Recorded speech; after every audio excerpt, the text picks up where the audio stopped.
Hello, hello, hello. I'm not sure if you guys can hear me.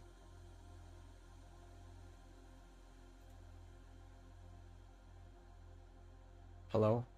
Can you guys hear me? Hello? Hello, hello, hello, hello, hello. Thank you, thank you. Seven the Kid, thank you for your comment. I greatly appreciate it.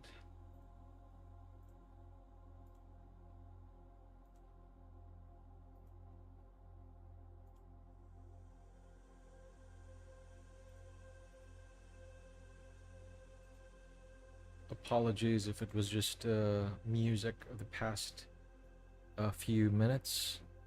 I usually just play something while I work. So in this case, I was just re-watching, or you could say better, re-listening to X-Men Apocalypse. So I was just playing it on the side while I was working. So Photoshop has lagged. It usually happens for large pieces like these. And now I am just rebooting it.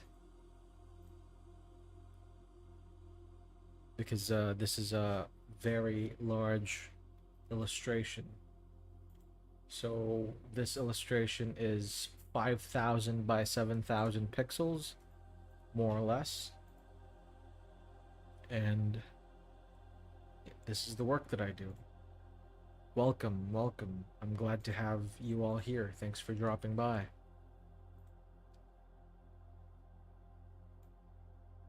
Please let me know if the audio is fine, if it's not too loud or if it's too soft.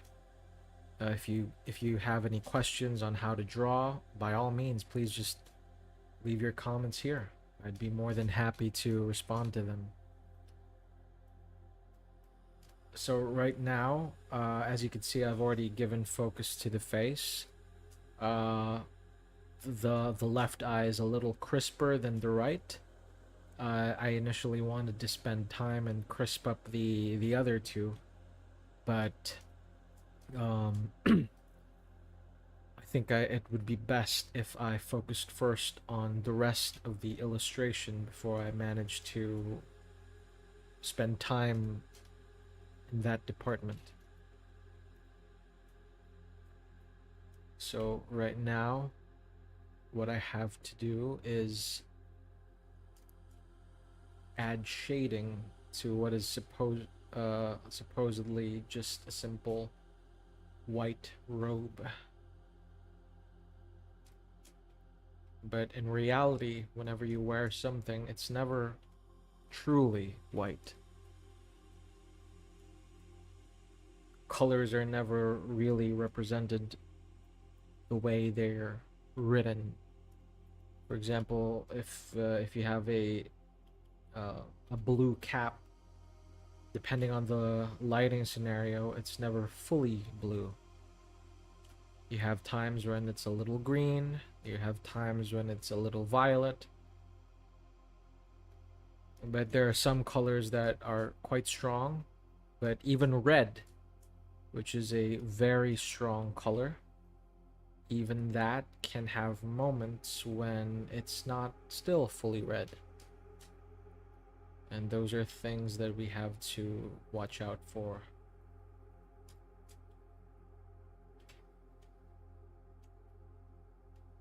So here I'm trying to get a good baseline for the colors.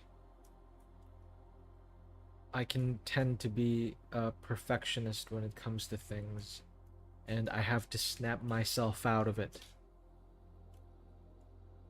Because if I opted for my perfectionist route, I'd be stuck on the face and I'd be revamping it again and again and again and again until I get it right, and I would realize that it's already several days into the project and I haven't really made much progress because I've just tended towards something that really didn't need attention until the entire thing has been worked on.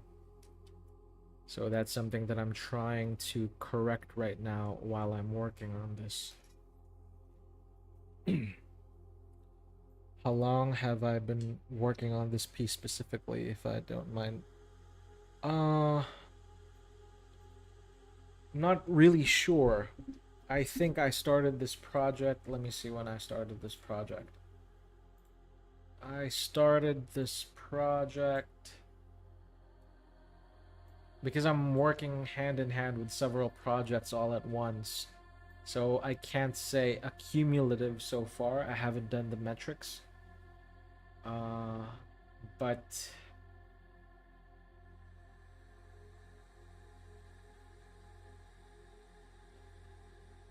I had I had started pre-production pretty much. Oh, let me check. I'm checking my transactions and the sketches that I've sent my client because this is a commission.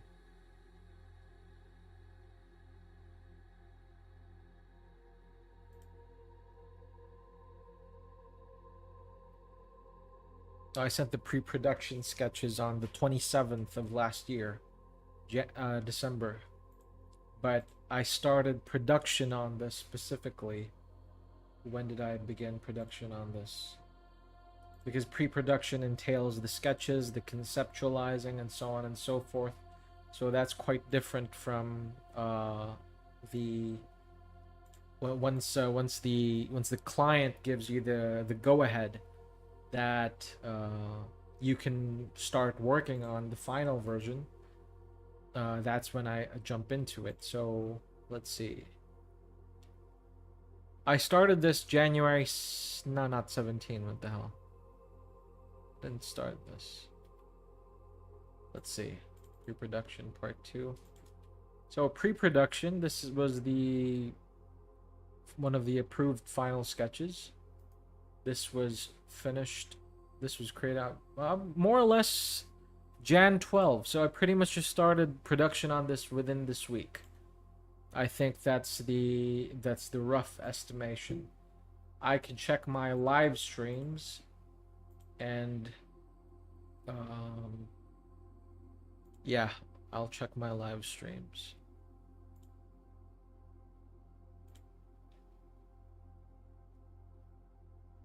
So I started doing the outline for this 2 days ago. There you go. Yeah, I worked on this for 2 hours 2 days ago. Yeah. And I've been working on this ever since. So I think I started coloring this today. Well, it's already 4 in the morning right now. So that means that I started coloring this yesterday. Around roughly 10-12 hours ago, and I still haven't slept. I tend to be nocturnal at times, if not most times. I find it difficult to sleep. Like, I had already tried to lie down earlier. Like, I really wanted to get some shut-eye, but my mind was not letting me sleep. So after I had finished my stream from earlier, a few hours ago, I took a shower and I did some writing because I'm currently writing a one-shot right now. I hope to finish it within a month, but given that I have other projects and I have this to finish and I have bills to pay, I'm not sure if I could finish it within the said month. So earlier I reread my initial script. It's more of a treatment because there's no dialogue yet. So I reread that and I added notes to my own writing. And I'm going to, so far I'm pretty satisfied with how the notes took place and the changes that I foresee from it. But of course, execution is still one thing else completely different.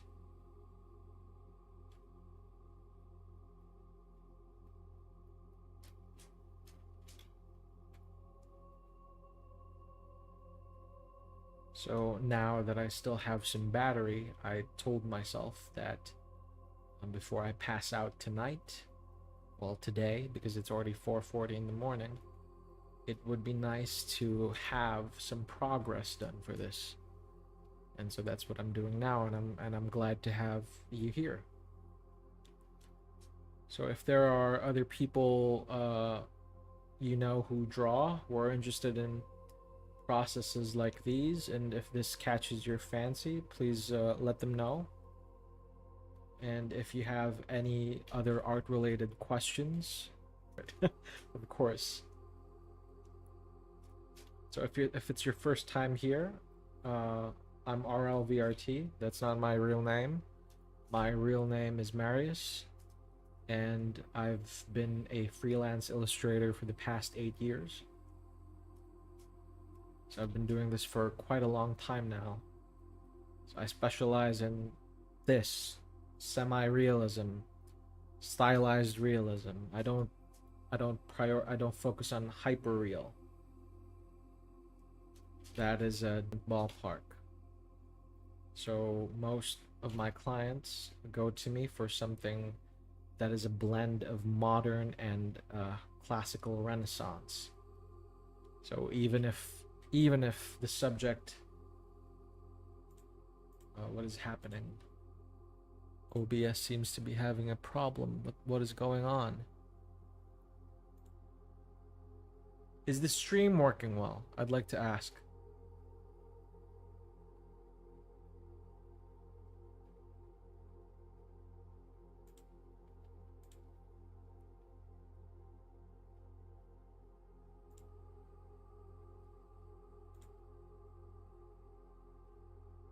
Hello, I'd like to ask if the stream is going well.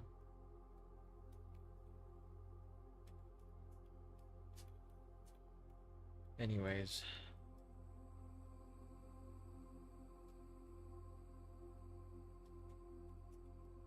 So, yeah, my goal now is to add the... There's some lag. Yeah, I just received a notification that the stream is not working quite well.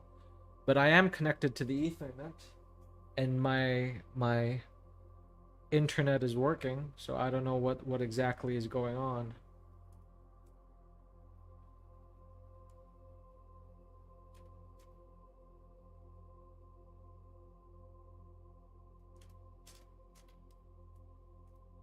Damn, I see. Looks like the Zuck does not want us to be having our online discussion. I don't think he wants you to watch my stream. I don't know what is going on. I'm live, but the stream is marked at 17%. What is going on? Okay, the signal seems to be working now. What is going on? I hope that the stream doesn't crash.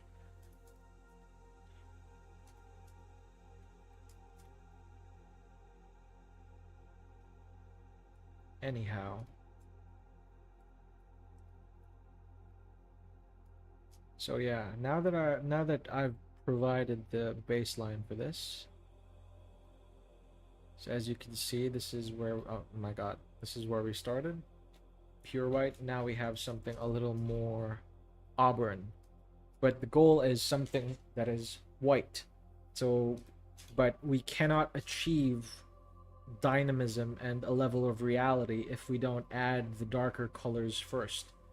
So I'm trying to work my way upwards. I know that some artists might do this radically differently, but I prefer this method.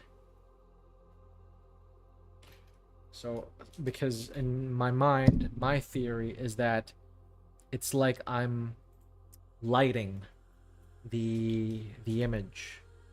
And the only way for you to light an image is to go from darks and slowly increase to the lights. And not to be philosophical at the moment, but I think that it's a nice thought to rise up from the darkness. I don't want to be cringe here. just heroic, I guess. I'm not that I'm the hero. Not at all. Because as we can see, the light is coming from the top left of the screen, slightly 45 degrees off center, and that's what we're working on. So my goal right now is to get as good enough of a baseline, and then once the baseline colors are established, I can now merge the layers, because right now I'm operating on uh several different layers.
So here I am increasing the brightness for specific parts, but I'm still not embracing the full white because that comes later.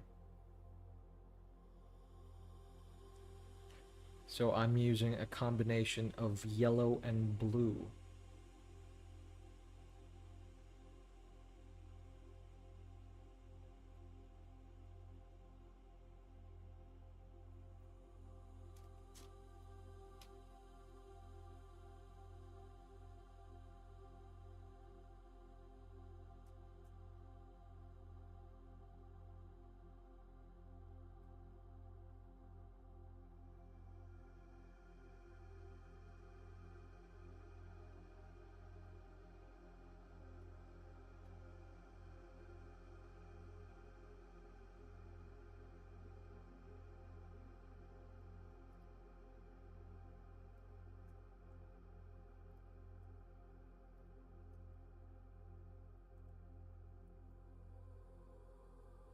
Thank you so much. Thank you. Nice to have you here. Welcome.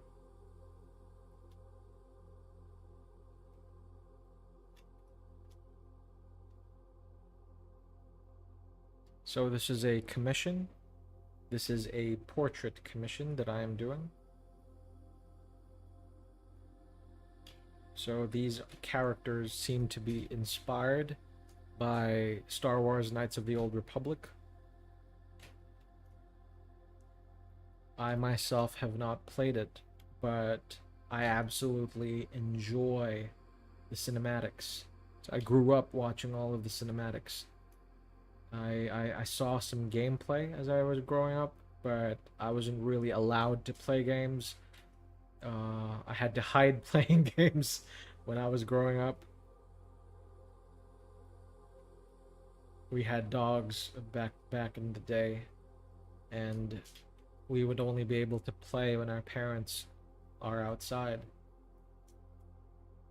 And we had to hide the fact that we were sneaking. Well, sneaking is already hiding. So what we had to do was, there were three of us, siblings, and we would take turns watching the garage if our dad's motorcycle was already about to be parked. And then we would also be keen on listening if the motorcycle engine is nearby, or if the dogs would begin barking. And we got really good at it. I got really good at it. It's so weird being proud about that. It's so weird. uh, remembering that you weren't able to play as a kid. But alas, we're here now, and we're here to create an illustration. So right now the hood is a little yellow, the shirt is a little too blue, so these are things that we'll be balancing out. We also want to make it look I remember having to do similar things when I was younger. I guess we all have similar childhoods at some point.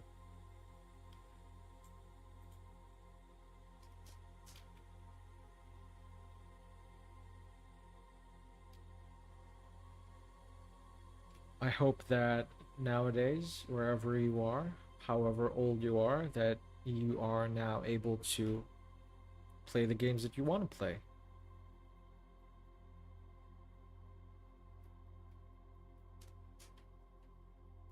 So right now, since this shirt is a little too blue, I'm going to speed up the process by grabbing a tinge of yellow and just spraying it all over this section to make things a little brighter. There you go.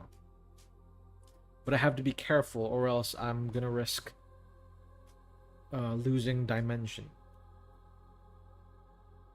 So while I'm applying colors, I am still thinking in black and white. I'm thinking values. I'm thinking in monochrome. There you go. So another piece of help, if you're doing digital paintings, is to turn your artwork into black and white. So as you can see, this is not white at all. This is gray, right? So that helps us out, and we could also tell that this isn't necessarily black, it's dark gray. So now I could take black, and now I could start spraying, so to speak. And then now I could also begin to add more dimension to the piece. And I like to add dimension to the entirety of the piece by slowly zooming out. So I have one side where I get to see and take in the illustration as a whole, and then that's when I start to zoom in on one side, and then that's when I begin to focus on adding values. So right now I'm gonna turn off the comments really quickly, but let me see if there are any comments. What kind of games are you interested in now? I have a lot installed. I have Apex, and I have Tekken 8, and Apex Legends. Fun fact, it's listening to your dad's motorcycle approach the garage trains you for playing Apex.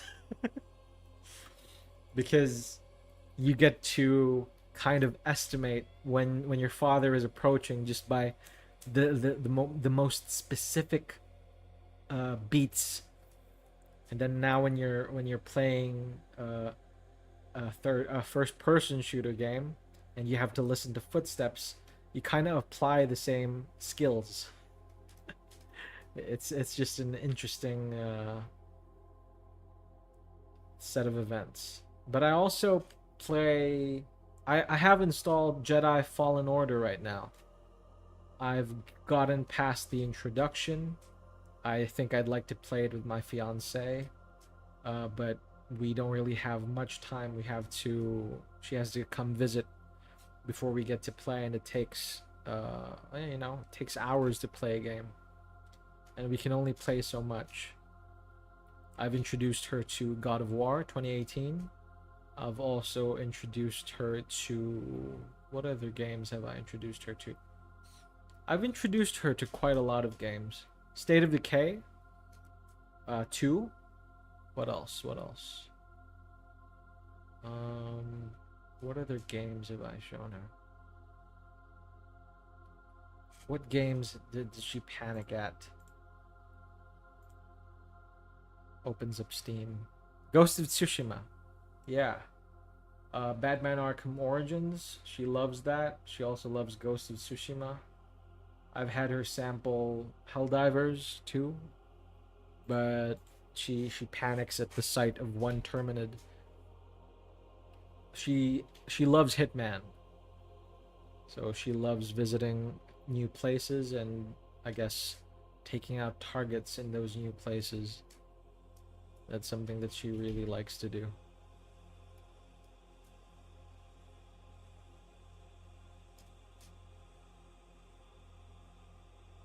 So here, I'm now operating with the black and white in mind. Notice how I'm starting to sculpt things more dramatically. Now we have to do some corrections after because all of this black will not have any color to it. I'm not painting on a multiply right now. This is just simply black paint on a new layer. That's it. That's all I'm doing right now. So this will take some modification. But the important thing is that we get the values and three-dimensionality correctly. For example, this fur here, we want to let it pop, stand out. So I'm not using any grays as well. These are all just very light strokes. Same thing here. There you go. We will add the gray later. And I'm simply using the tilde key, which is the squiggly line at the top of your keyboard. That's what I'm using to erase. I'm using a very low opacity with my brush. I'm at 30% opacity right now, and I'm also committing to very, very light strokes, like so. So let's flip the canvas. Any TF2. By TF2, do you mean Titanfall 2 or Team Fortress 2? Because I've played both. I grew up with TF2. Well, not really grew up. I sneaked up with TF2. Titanfall 2, I finished the campaign. I played the multiplayer. I was bad at it when the servers were still up officially. And then I jumped back into it again when the servers came back online. I have a friend who still plays it. Played it last year, I think, end of the year. I haven't touched it in quite a while myself. I think how long has it been since I last played Titanfall? If it's Team Fortress though, that's more than a decade ago. I do see memes about it. Who doesn't see memes about Team Fortress? Oh, that would be a cool illustration. TF2 versus TF2. That would be interesting.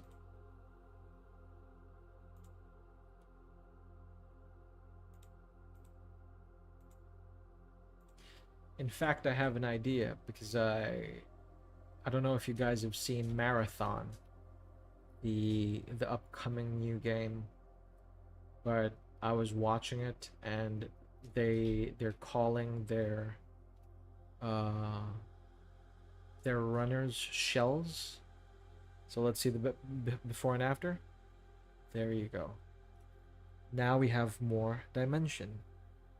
But we don't have enough dimension. Why? Because of a certain something underneath the mask, and that would be the neck.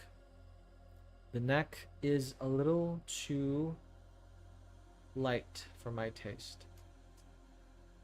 So now we're going to commit to grays for now. And we're going to use the darker colors of her skin for the neck, but not too much. So yeah, anyways, about Marathon. They call their They're heroes, runner shells. And I was thinking, what if I create an illustration that combines Marathon's runner shells with mortal shell? And then just have them stand next to each other like a crossover. It's a thought that hit me, and it's a thought that made it difficult for me to sleep as well. So I was thinking, how do I execute that? Like, what if I draw that?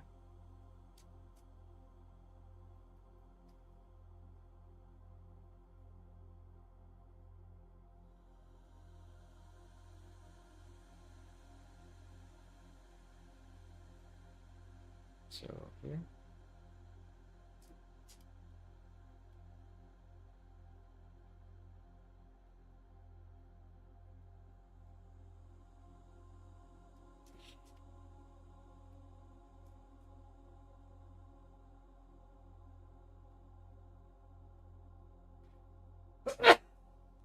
Excuse me.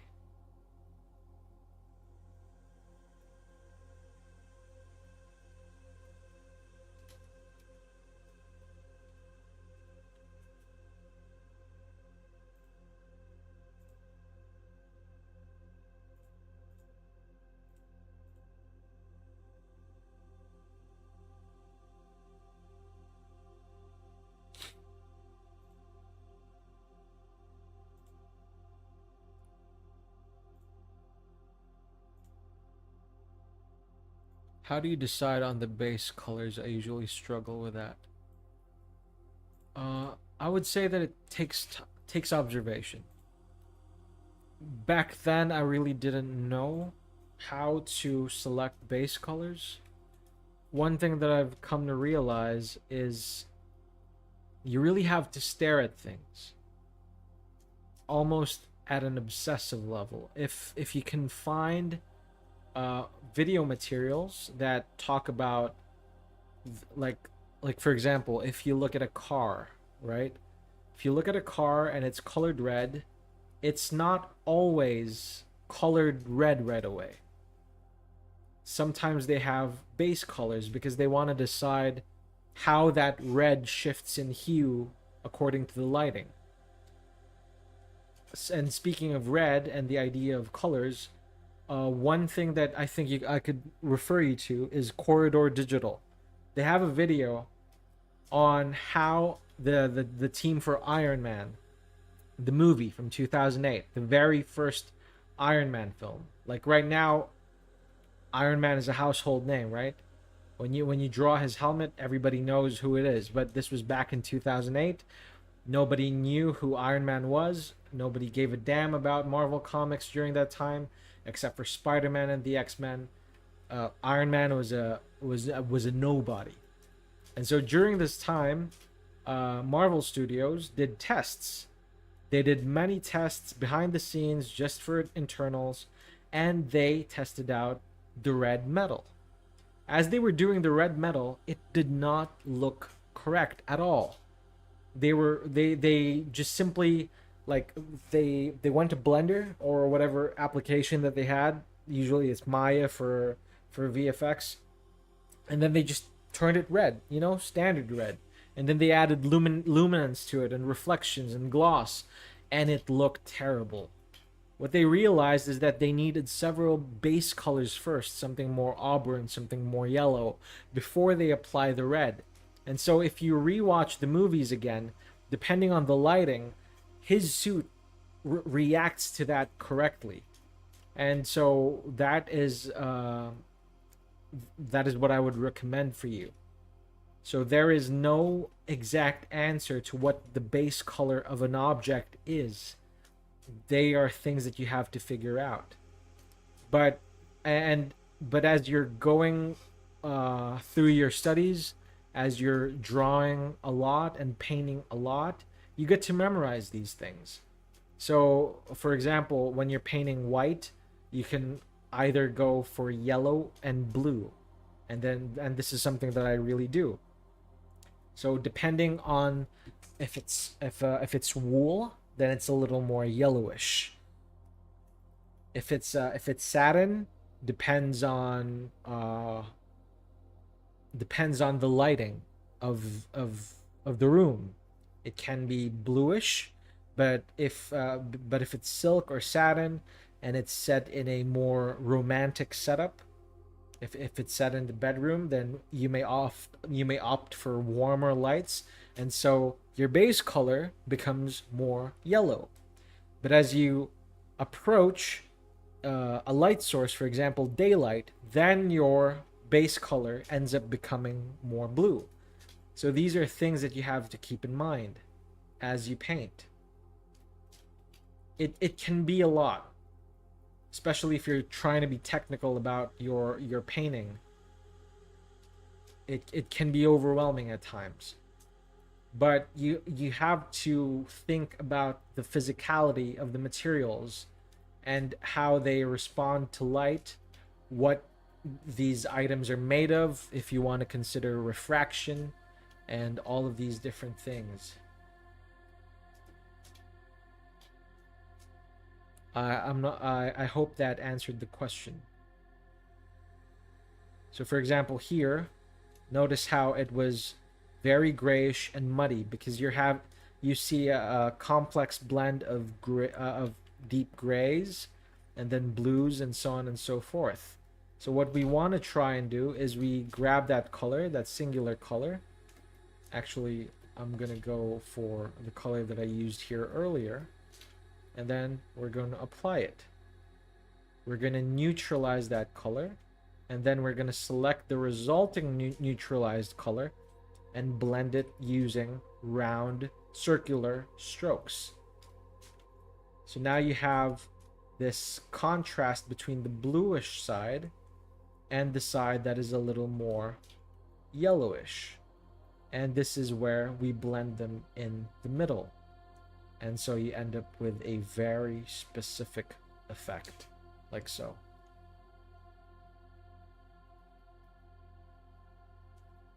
So I hope that I am being able to answer some of the questions. So here's another one where we try doing that again.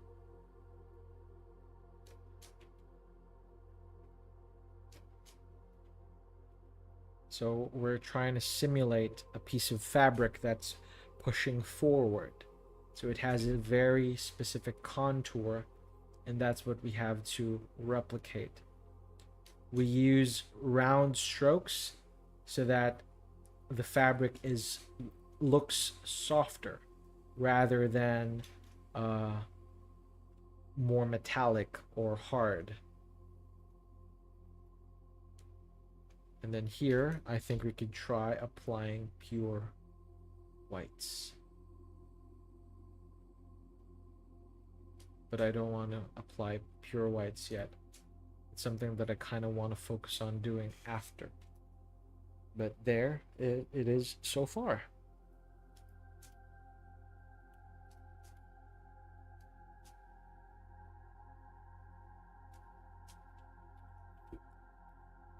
One thing that is also helpful is flipping the canvas, especially if you're working digitally. Always flip the canvas because you get to see imperfections as you go.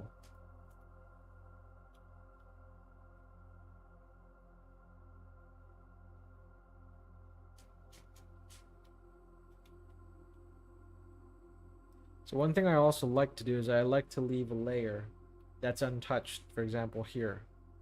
So I get to see where I could have made a mistake.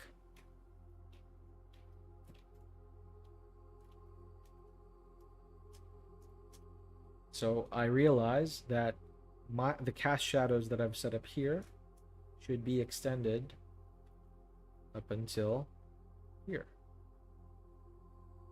There you go. And then this part should be a little brighter. Right there.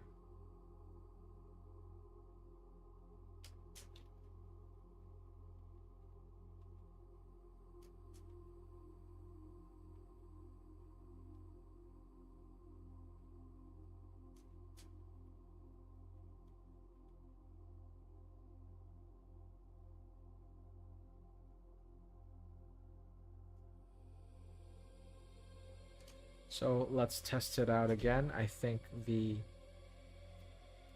colors that I've applied are a little too bright. We need to add some darkness there. It is a shadow after all. There you go.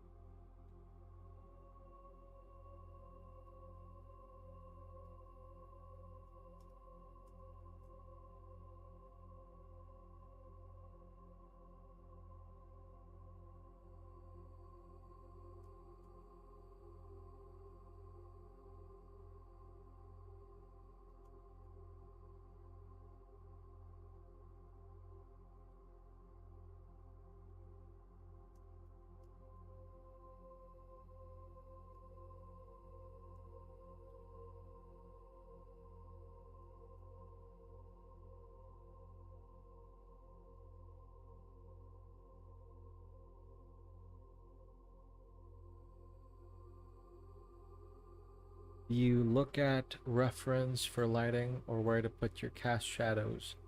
I look at references as much as I can, but you can't always find exact references. So for example, here, I don't really have a specific image that corresponds with this. So it's something that I have to theorize. And when you do the theorizing, you end up with something like this. So in my mind, I actually am doing measurements. Like this is center axis, and now the light is somewhere around 45 degrees, like this, from them, right? So when it's not really something like this. I think that's more 45 degrees, because that's 90. Okay, my bad. So this is 45 degrees. There you go. Right? So lighting is around 45 degrees from center. That means that if the light is here, there's a huge flat plane, which is the key light. It's doing that. So from this point here, where is the light going to strike? And how is it supposedly going to land? So we can think about this piece right here sideways. So we could imagine the character. This is her face.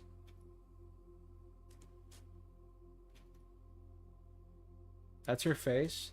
And this is the hood, right? So the hood is slightly pushing forward.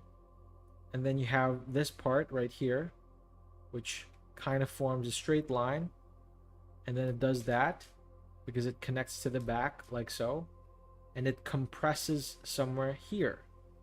After it does the compression, this part here is right here. It's quite flat because it overlaps with the shoulder, right? So in that case, from this point of view, if the light is just straight ahead, that means all the shadows will just simply be like that. But since we have the light that's crossing over, that means that we have to take this angle and then apply it here as well. And so we have that here. That means that this should be more like that. Or perhaps more like this. But once again, since we don't have a direct image to go with, I'm only approximating. It would be nice if I had a person dress up in this exact outfit, and then I'd photograph that person. That's what Alex Ross does, and Adam Hughes. They're comic book artists. So if you look at Alex Ross's works, they look incredibly realistic, and he's able to achieve that because he has models. He has people who stand up wear specific uniforms. For example, he needs to draw Superman or Batman, and somebody really dresses up in those costumes, and then he takes a photograph of them and then he illustrates them.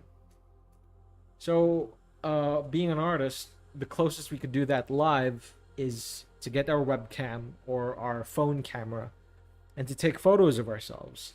If we're doing cloth dynamics or cloth simulations, such as this, we could get our towels or our clothes and then photograph that.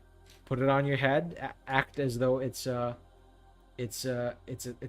hoodie, and then work with that. That's a shortcut that you could do.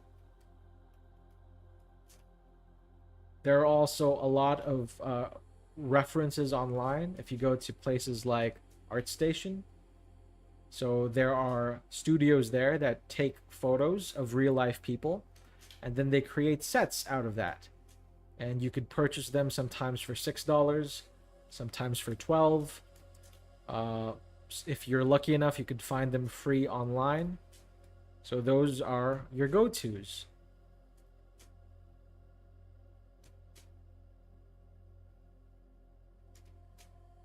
So those are ways in which you could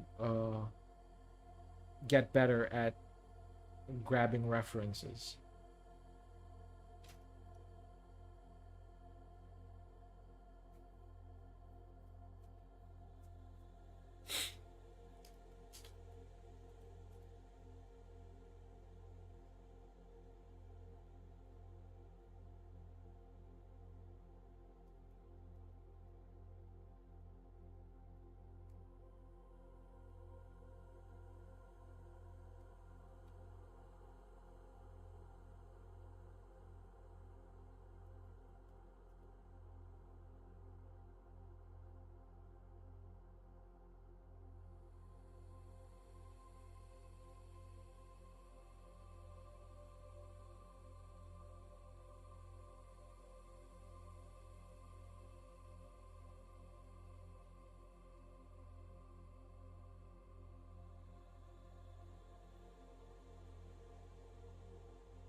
All right, I think that is enough of that character right there so far, I think.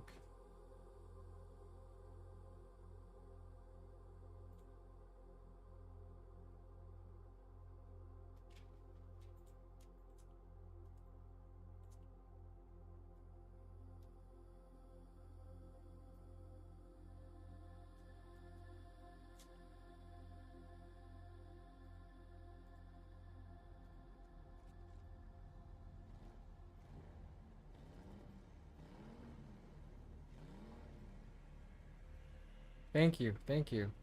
All the best with wherever you need to go. Thanks for dropping by. I appreciate it.